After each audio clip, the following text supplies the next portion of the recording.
So many people are walking around with a dream in their heart that they've labeled as unrealistic or basically impossible. And it's not because it's actually impossible. It's probably because it feels impossible or maybe even responsible or too late, especially too late in life. And today we're going to challenge those beliefs. I'm joined by Amelia McHenry, who is a founder of, how do you say that? Dodona, how do you say it, Amelia? Dodona. Dodona Coaching. She's known as the safety net for dreams too wild to let go. Amelia is a licensed race car driver. At the age of 50 is when she became licensed. She's a former single mom who rebuilt her life on her own terms, and she helps women navigate major life transitions with strategy and self connection, confidence instead of pressure.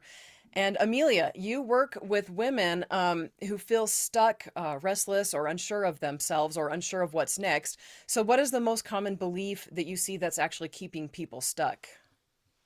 So what I come across is that they think they can't do it, that they're not allowed to do Mhm. something because of a history of either familial or friends or societal people saying, you can't do this because of X reason, right? Right, You can't do this right. because the family never did it. You can't do it because society's never allowed it or whatever. And that I think is the biggest reason. No, that's really big. That's actually like for me myself. I come from a poor background, very, very poor. My dad was legally blind a large portion of my childhood. He had major knee surgeries. He had like five eye operations, shoulder surgery, and for most of my childhood, he was unemployable. And this was back before laws, like he got fired because he went blind. This is back before the laws were like, you can't fire somebody for a reason like that, you know? And so I've got family on both sides, my mom and my dad's sides, who are incredibly successful, multi millionaires.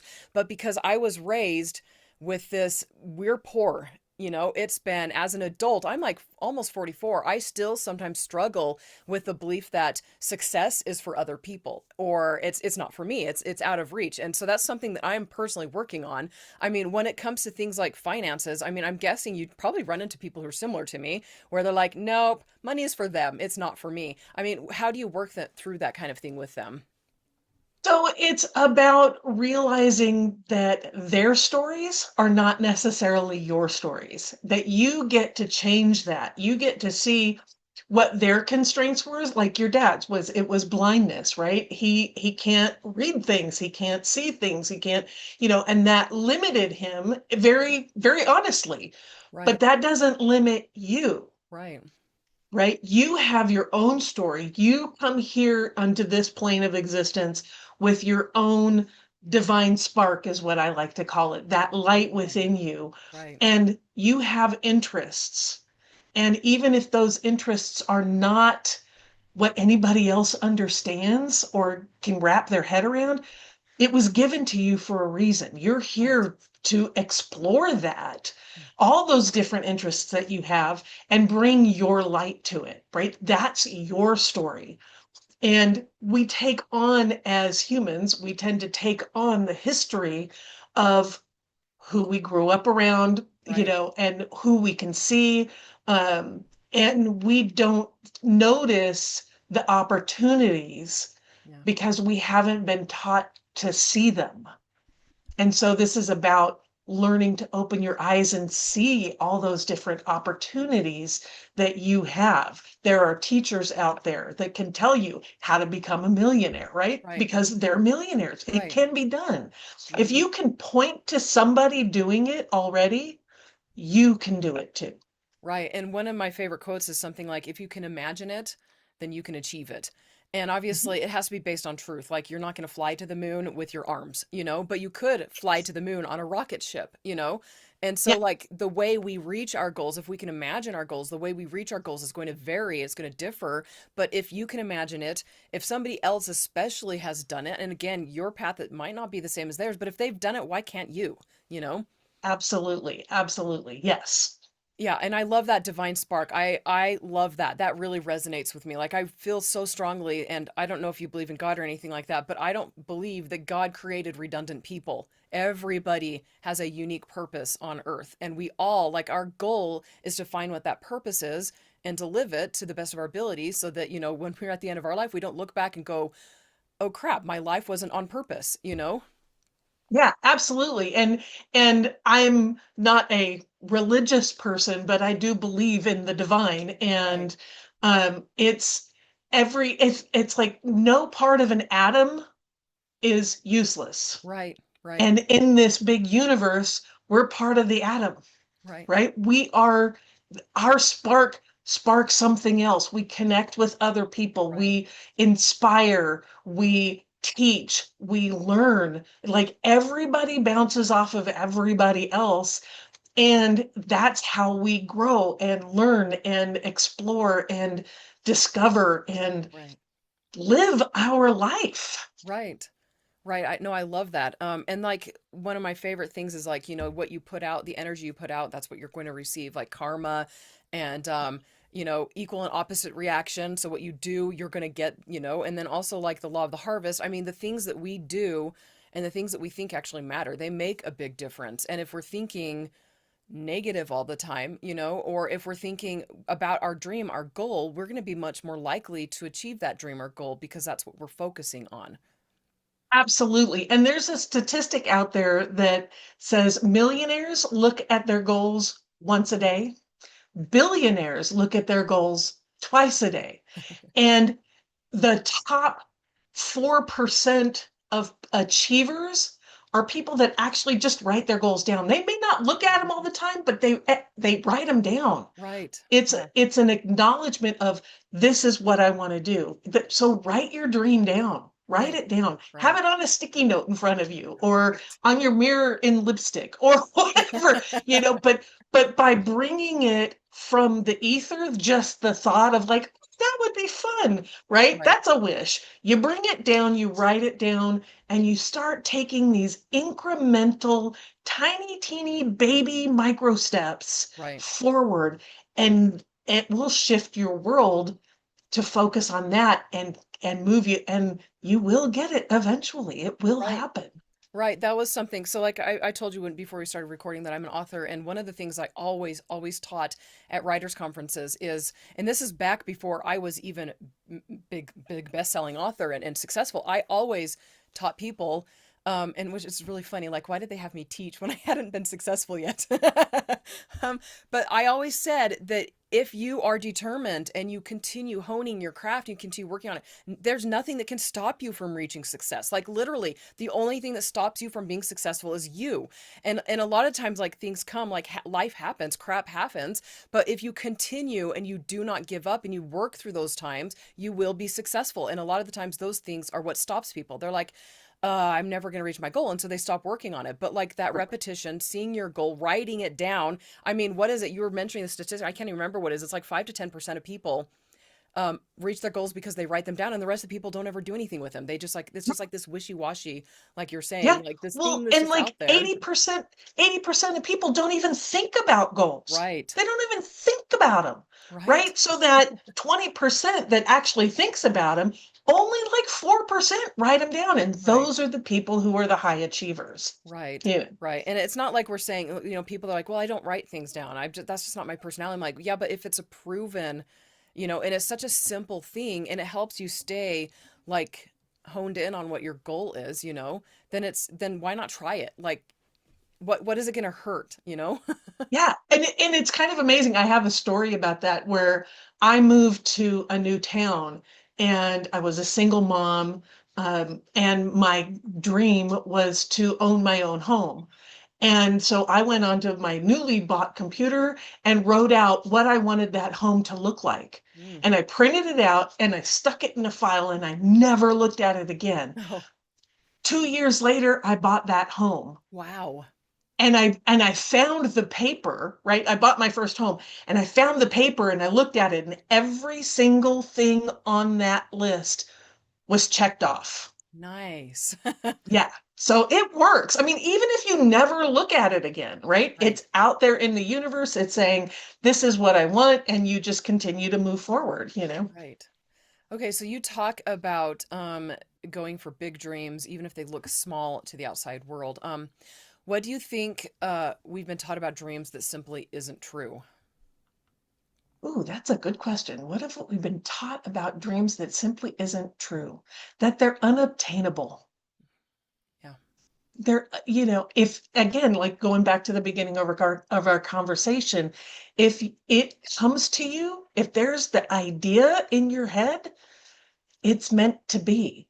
Right. And if you don't do the work, it's going to go find somebody else to take care of it, right? Right. If that, and it might not be your dream. You may be just the conduit of like, "Ooh, that's a cool idea." And then it moves on to the person who can bring it, Right. right? But it's part of you, and it's part of what you are here for, Right. right? To make this big dream happen.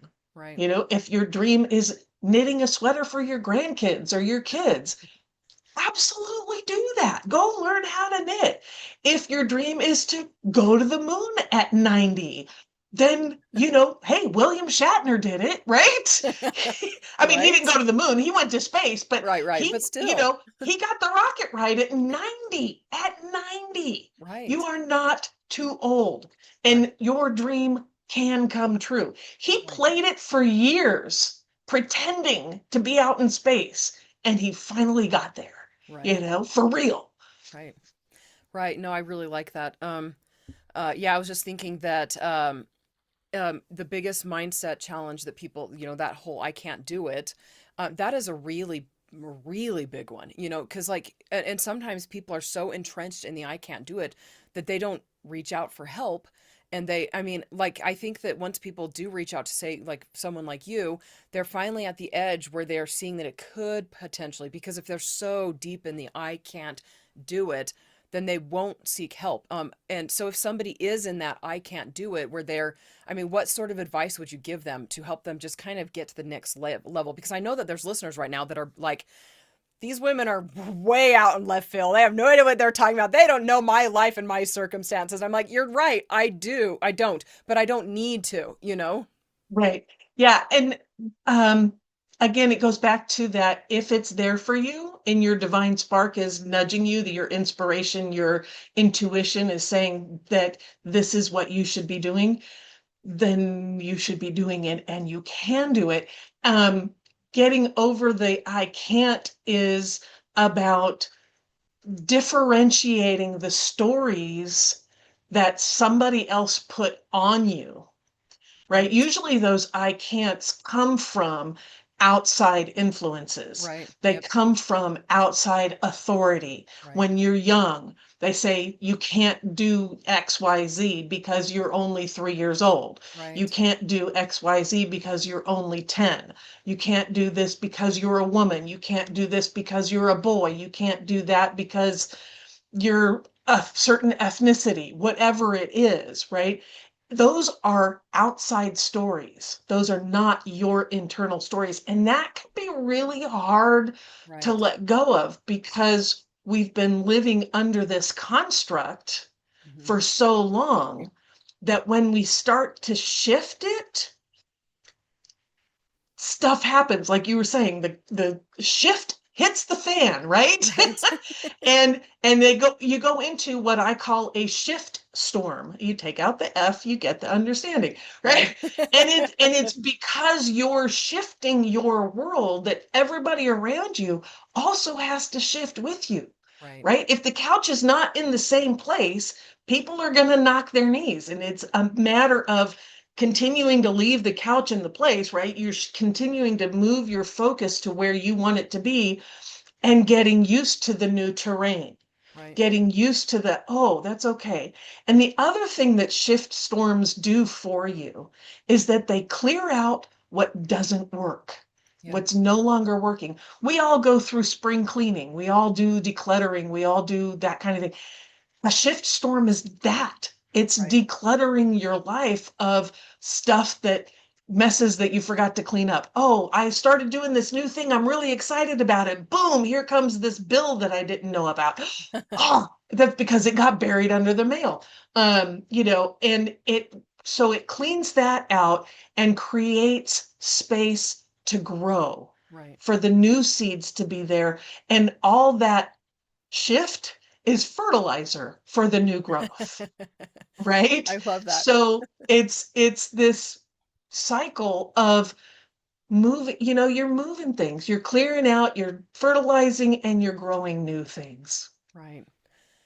So for those who are listening, if you are new to this show, this podcast, this show, all of it, I focus on belief and how it and mindset impact our actions, which then lead to real success in all areas of life.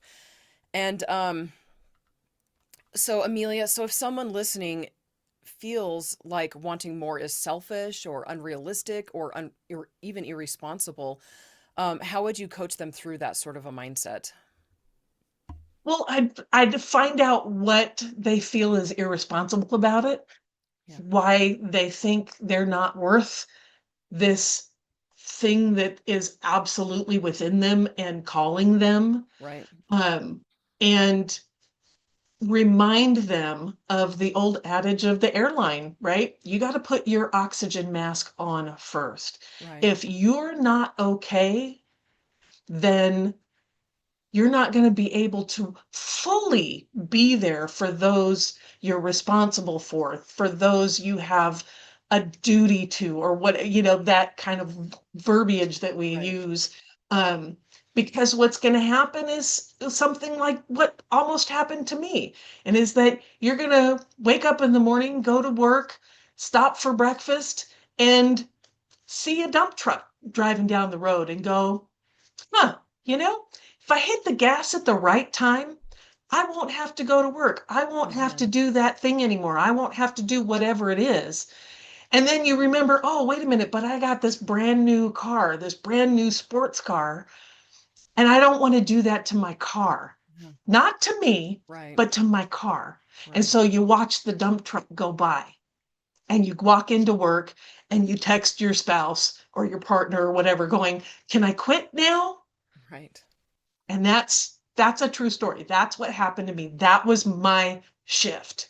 It was right there, razor's edge. Either you're here or you're not. And if you want to be here, you need to follow your dream. You need to take care of you. You need to be in that space where you can give to others.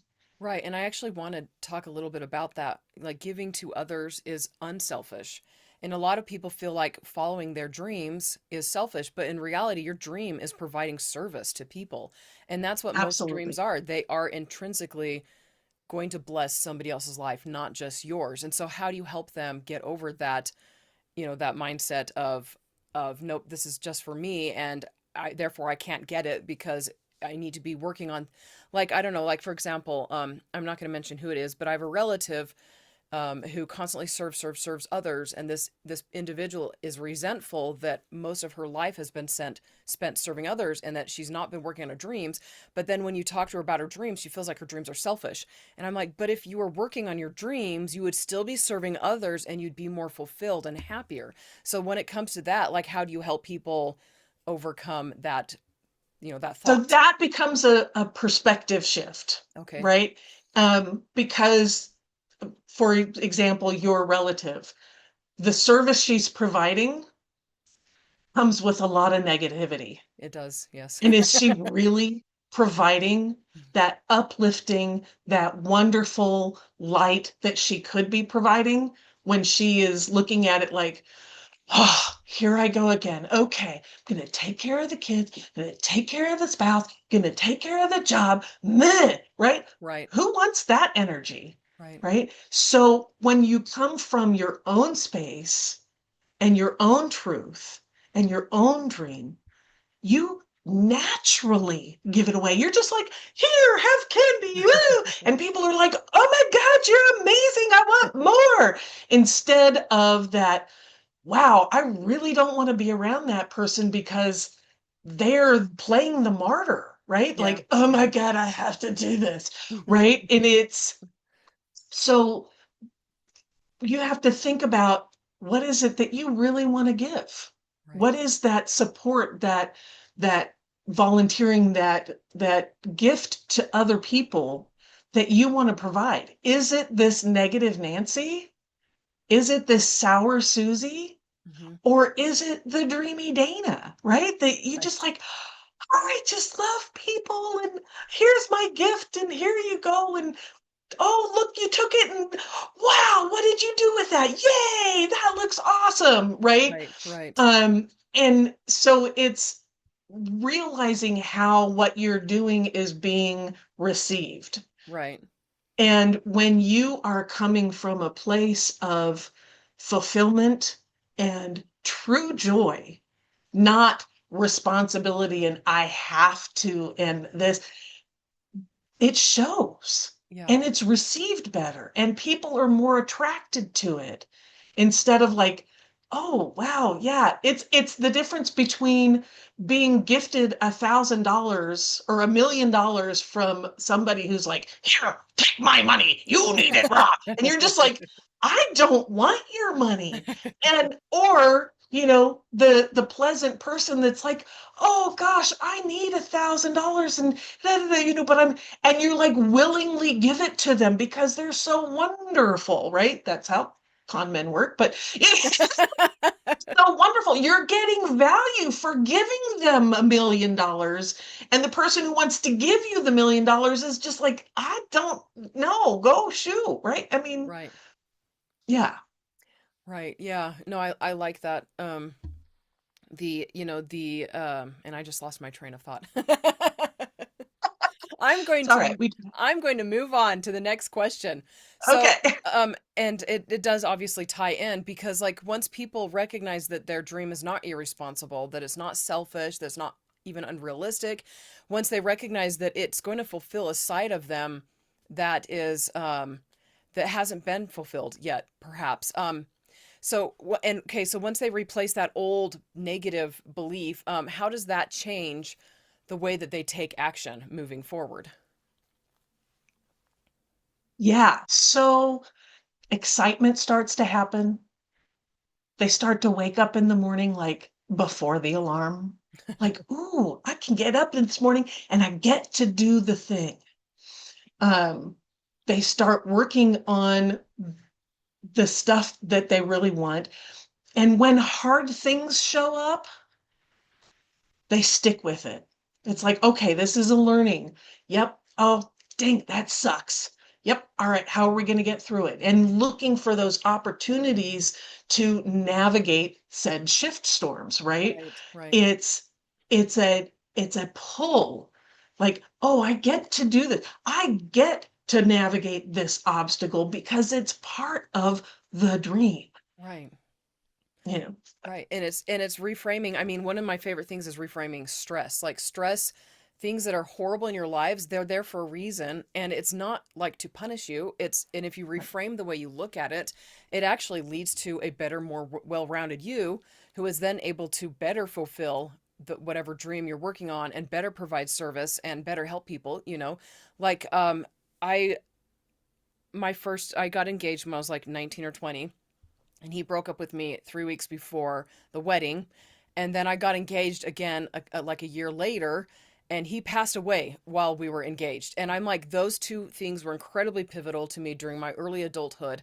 And I was like, I couldn't understand, like, why on earth did I have to experience this?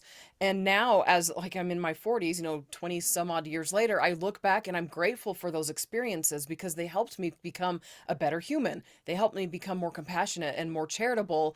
And I'm not naturally compassionate or charitable. I'm very much a type A, go, go, go. And what are feelings? Like feelings, what feelings, right? That's my natural personality. But those kinds of experiences help me have more compassion for people who are going through heartbreaking experiences. And now, I mean, they're not fun to go through, but if you look at it from the point of view of this is going to build to like lead to a better person who is then able to have possible keys that they did not have before to make their dreams happen.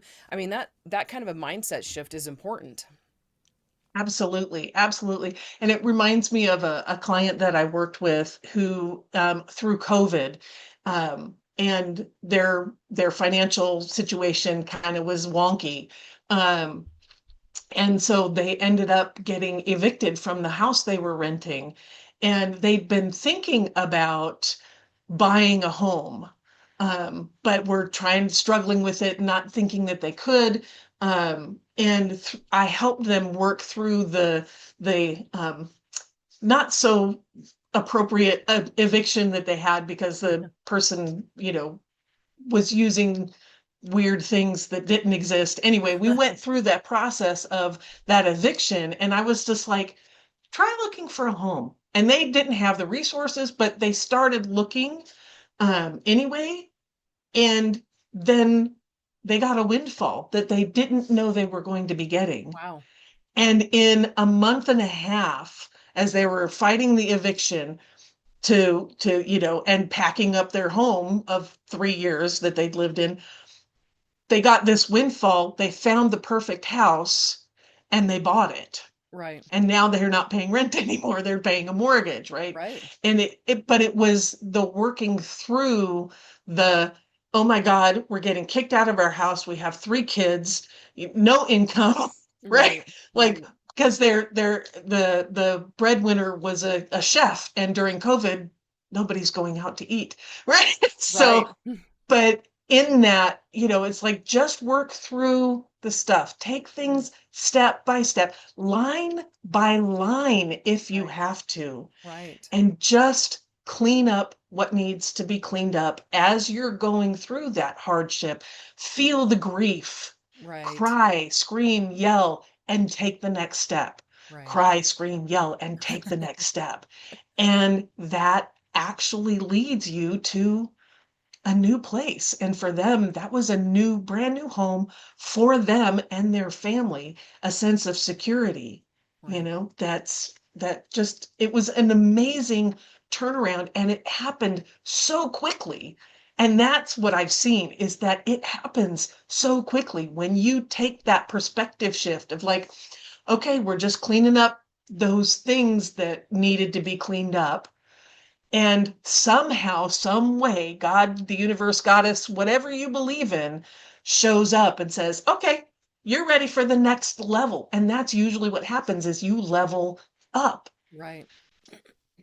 I love that. I also like that you touched on the allow your like the grief, because when crap happens, if you don't address that grief, then it just becomes baggage that in your past that you have to work through it before you can move forward. So allowing Absolutely. yourself time to grieve while you're going through it is, I mean, it's more healthy and it's better in the long run. Yeah, absolutely. I like to call emotions ethereal motions.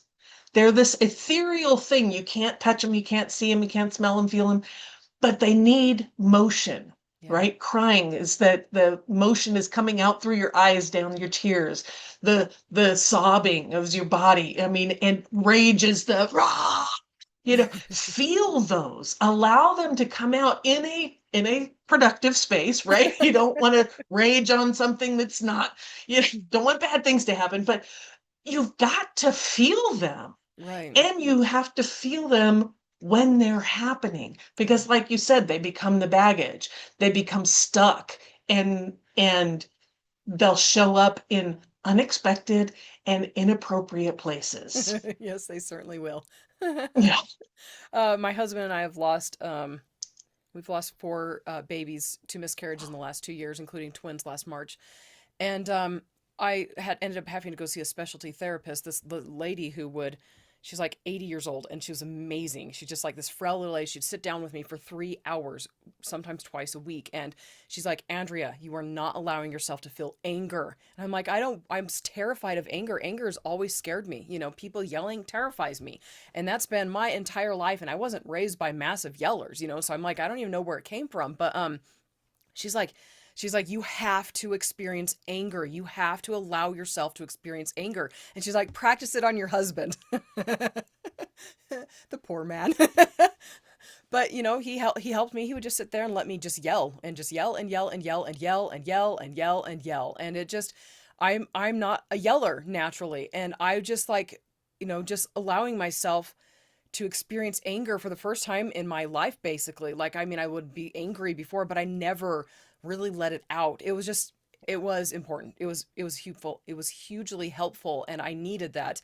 And like that was part of what was holding me back, was I wasn't allowing myself to experience all the emotions. And so I had pent up anger, and that just would not, it would not be ignored anymore. And it kind of got to that boiling point where I was like, I was borderline ready to break things. And I'm like, I'm like things that I value, And so I'm like allow yourself to experience that negativity, that anger, that the sadness, the grief, because if you don't, you're gonna like you said, inappropriate times, inappropriate places. Yep.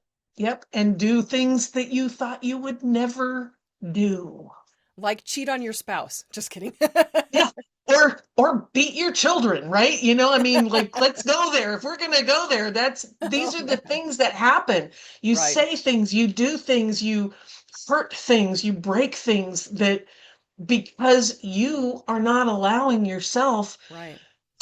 to be in motion with that ethereal thing, and it Right. gets stuck, and then it gets you stuck, Right. right? That's why Right. I totally believe in those, what are they, the destructo places where you can go and just beat the Break snot things. out of old Yes. computers. And Right. yeah, Yep. those are great places, and it's a productive place. I Right. had an experience of my own personal, when I was just that angry, and I happened to be in a theater group, and the director didn't show up, and I was the next best person, had experience in theater, and they were like, "We want you to be the director," and I'm like, "No, you don't.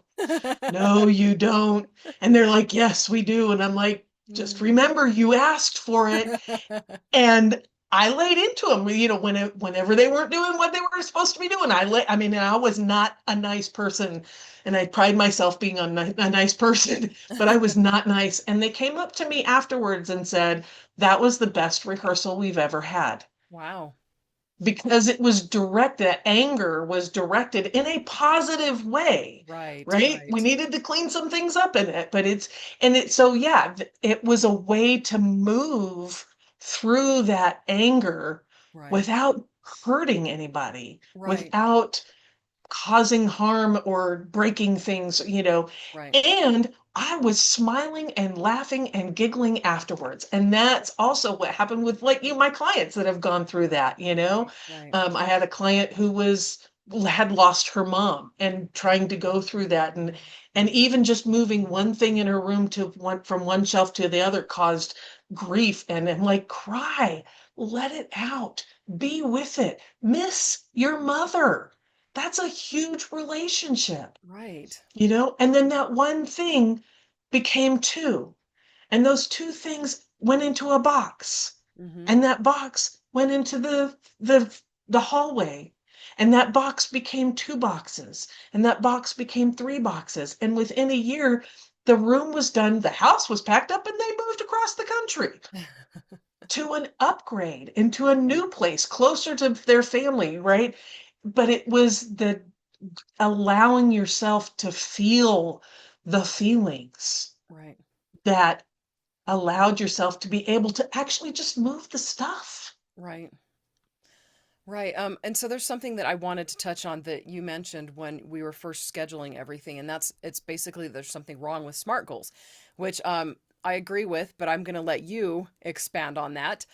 So what is wrong with the common methods that we followed for goal setting that maybe is actually causing problems for us? So I believe that SMART goals are not connected. They're not connected to who we are, right? They're specific, they're measurable, they're actionable, they're time bound, and they're measurable, right? Or whatever. I forget all the things, Whatever they right? are, go right. Yeah, whatever they are. They're all those things, right? They're not connected Right. to who you are. So I was in a training, actually, it was a marketing training, like an advertising kind of training. And this woman, Heather Campbell, um, came up with this framework for advertising, right? And it was this connection back to your business goals, right? Like back to your business, what it means, what it's Mhm. for, the vision of your business, right? And I was Right. just like, that that works, and it's called Scamp. But because it was Scamp? tied back to business, I asked her for her permission to switch it up just a little bit, just one little letters, right? SCAMP, right? And so she said yes, and now that's what I use because SCAMP stands for solid and strategic, right? You have a goal, you have a point where you want to go, and the way you're getting there is solid. The second one is where it ties back to you. It's about your core values. Does that goal really adhere to your core values? Because if it doesn't, scrap it, Right. scrap it, right? And then it goes into the actionable, into the measurable, and having a plan, right? Right. That's the other thing that SMART doesn't have. There's no plan involved. It's Right. just, this is what I'm going to do. It's measurable because of these metrics, and it's time bound because we have to have it done by whatever. Right. It's realistic because we can make whatever, right? Right. There's no plan there, and Right. there's no connection Right. to you. And that's where I always have failed in setting SMART goals. I'm like, okay, I'll pull this out of my neck, you know. Right. But having what we call SCAMP goals, right? It brings that core value and that plan Mm-hmm. along with the strategic, the actionable, and the measurable. Right. Yeah, I like that. That's good. And I the value thing, that's a big theme for my podcast. You know, if it doesn't align with your values will always win over your goals. And if your goals, like, you're just gonna feel like a failure because you're not reaching your goals, when in reality it's because they're not in line with what you truly want. Absolutely. Absolutely. So you became a licensed, I just love this so much, a licensed race car driver at the age of 50. That is so awesome. So for those who are listening and they believe that, like, things are too late for them, or they're too old, or it's like they can't pivot now, they can't change things, they can't dream, they can't rebuild their lives into what they want, what would you actually say? Like, what would you say directly? Just how blunt would you be, Wrong. basically? You're wrong. Honestly, I mean, so there may be some physical limitations as you get older, right? And you have to live within those. I get that. Right. But that doesn't mean you can't be a part of whatever it is, right? Right. It's like I just started roller skating again, like That's 2 months awesome. ago. And I tell you what, the physical limitations are my body's a whole lot different, right? Right. Um, but try it. What does it hurt to try it? You Right. can see how far you can go. And even if you can't get up to space because of physical limitations, you can be in the room helping the people get to space. You Right. can be in the conversation.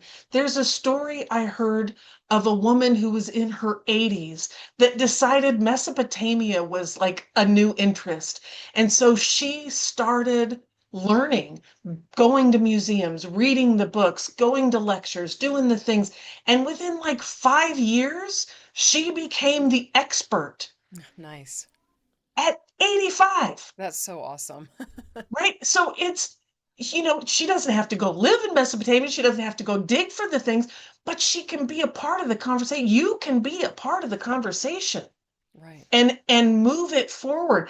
Because the thing with really big dreams like that is that you may just be one of the relay racers, taking it from where it is now and moving it forward to the next person.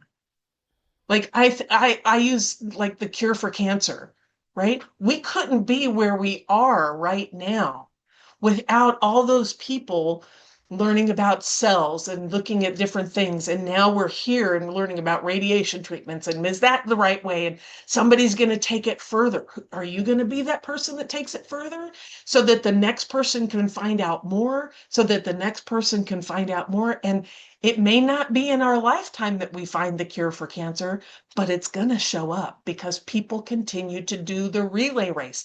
Here's Right. the baton, passing it off to you next. But without you, it couldn't have been done. Right. I love that. I love the like, if you're not too old, I mean, I can't remember what the exact meaning is, but the word retired kind of, it, if I remember right, it means taken from life. or something like that. And so like like why would you ever want to retire? Why would you want an existence where you aren't working on something and you're not like sharing with other people or helping other people in some way, you know? Absolutely. Yeah, I don't plan to ever retire. I like what I do too much to want to retire.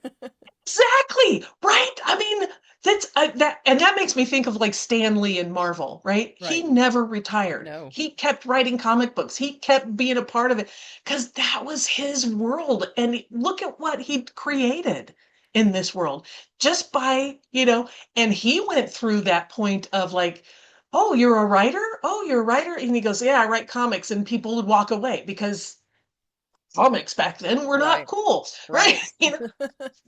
And it's like, but he kept at it, right? And that's Right. a great example of just like, another example of following your dreams. And look at what the world looks like now.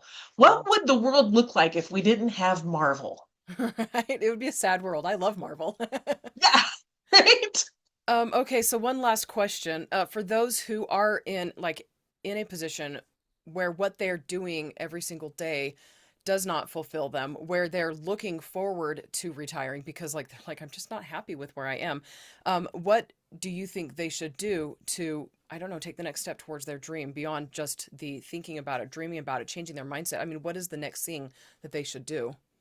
Right. So the next thing is getting into action, right? If you're getting close to retirement or that life change, or you're ready to make that change, start making the change. Take those little actions. What's one thing you can do today to start moving in that direction? Right. Can you read a book? Can you take a class? Can you start the art piece, right? Whatever, I Right. don't know, like draw a little something about it, right? Start doing one teeny tiny little micro step every day because that action builds momentum. And if you're not ready to retire for 5 years, start taking the courses so that when you're done, that goodbye session is happening at work, you're off and running. You've got the race car license so that you can go racing every day. You've got the art skills so that you can do art. You've got the gardening skills. You've got the scientific skills to go talk in these Mensa places, whatever, Right. whatever it is, right? Start now. Start learning now. Start exploring now. Take a little action every day towards that. And then give yourself a gold star. And I spell that GOAL''D. Give yourself a gold star for every little action that you take because that builds up the dopamine in your system of like, oh, look, I did the thing. Yay. And write it down. Remember what you're doing so that you can look back. We actually used gold stars in my uh, in my programs where we write down quarterly and yearly. We actually have gold stars where we write down the accomplishments we have. We check them every month of like, what is it that we accomplished this month? Right? What did we accomplish this week? What did we accomplish this day? And it's super important to have those reminders because when you're at the end of the year or you're at the end of the week and you're like, I didn't do anything. Baloney. You did so much. Right. Remind yourself of that. And then you can look back and go, wow, I did all that, right? I mean, I write things down on a daily basis on my planner, and Right. it's like, oh, look, I did all that this week. What? You know? And so that helps build the confidence, helps build your motivation to even do more, right? Because motivation doesn't come first, action comes first. Right. Right. It's that whole you can't move a parked car. Right. Um, thank you so much, Amelia. I really appreciate you joining me. That was a fun conversation. Um, Absolutely. Thank yeah. you. And for those who are listening, if this conversation resonated with you, you can find Amelia's work. I have a link to her. I've got her full bio and a link to her website in the show notes or the description of the YouTube video. And if you want more conversations like this, make sure you are subscribed. Thank you so much for listening. Bye.